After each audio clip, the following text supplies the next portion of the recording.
music. Thank you so much for agreeing to speak to us at this stage. Talk to us about your relationship with Mjokes and how you will remember him. Mjokes was a prolific artist. He was a great producer, a great musician, and a good human being. He was a guy who was at peace with himself. He was always trying to bring peace wherever he was. He loved what he was doing. He loved his family. He was a family man. He was a businessman, in a sense. And so we connected at the level of us coming close in terms of preserving the popular culture. People like to define the popular culture outside the political paradigm. It is incorrect, because the culture is about what has happened in this country and what the youth of South Africa have decided for themselves through this popular culture. Kwaito, now you have Amapiano, you have had Gom and all of that, where they basically define their own identity and said we're not going to be like Americans. Even when they rap, they rap in their own vernacular. That defines who they are. So we came close in that sense, because youth and the youth popular culture are two things that you can't differentiate. You can't become a youth leader and therefore you don't know what is happening around you. There is popular culture, there is gospel, there is everything. You've got to be in touch with all of those people, because it defines who the youth are, because the youth is not a homogeneous entity. It's all these things combined together. And we saw the commotion a little bit earlier on, and obviously this was not just a commotion that is misguided, but it was a matter of just shedding light on the plight of artists. You know, what do you make of what has happened, what is happening between musicians and the department, given the lengthy and the long standing relationship between, you know, music and popular culture, as well as, you know, the ANC Youth League, as you have explained to us? No, it's just an expression that it's like me. I'm in transport. I've got to look after the taxi people, bus drivers, and all of those things combined together. So all what they are crying for is that they were being neglected. And then that is what they need to be looked after. So the people responsible who are assigned to the job must just do that.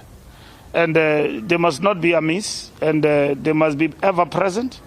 They are doing a good job, but probably, you know, and that is the expression.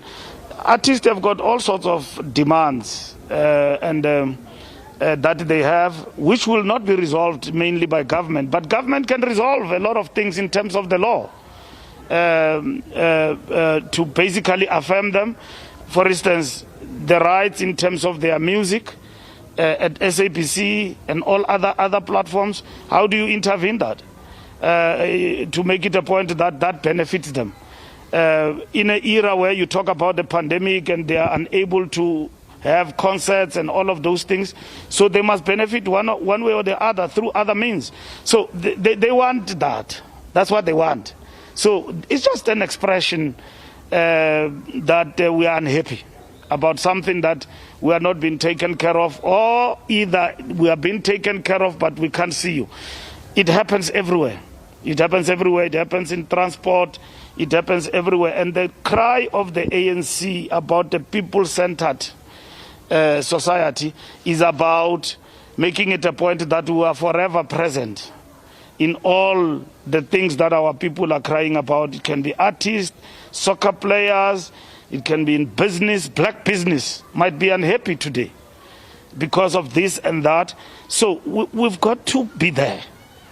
We've got to be there. So because artists and art is popular, then, and it happened at the funeral, it will then become a big issue. But I regard it as a matter of communicating a message that Minister of Arts and Culture, Sports and Recreation, your people are saying this and that. Get out and see them. When the artist in this country said Mandela is only meeting with Americans, what did we do? We organized all of them for Mandela to see them. And then President Mandela agreed. Because every time Americans come here, they see Mandela, our own local artists can't. Of course, our artists don't have billions. So when Jay-Z come to South Africa, Michael Jackson, they give Nelson Mandela Foundation millions of rands. And then they get the first ticket at the table. We said we don't have money, and then we can't have that situation. So we organized a big lunch. It was during the World Cup that was disastrous for Bafana Bafana in France. And then we watched football. Mandela came. It was nice after that. And they raised their issues, that Tata, you don't give us time. And then Tata himself also responded to that. So it's things like that. President Mbeki used to say to me when I was in the Youth League, why, and Malusi, he used to say to us, why do you complicate mobilizing people? Make it simple. People are not demanding money from arts and culture. They say, give us time. And that's it. Mjokes is passed on. He's a big artist, even small or big, be present. That's all. So what preempt the minister or anybody to be here and all of that? And I'm happy Mbali came and became the person who was at the receiving end of it, but she spoke well. And so just engage with people. It doesn't even mean only arts. Even myself, there could be people somewhere in the country who say, we want Mbalula.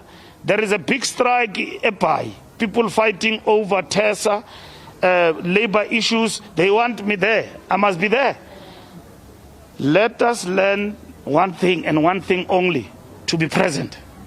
I hear you, Minister. You're saying that as officials, you need to be present when people are complaining about or are expressing their grievances about certain things, and we also need to use policy in order to assist those people in their plight. Yes, I might be unfair on the minister and so on, and he will say that, no, I'm ever present. But the question I'm raising is the question of visibility for all of us, and that is what is important. And he's doing a marvelous job, and other people will not see it as such.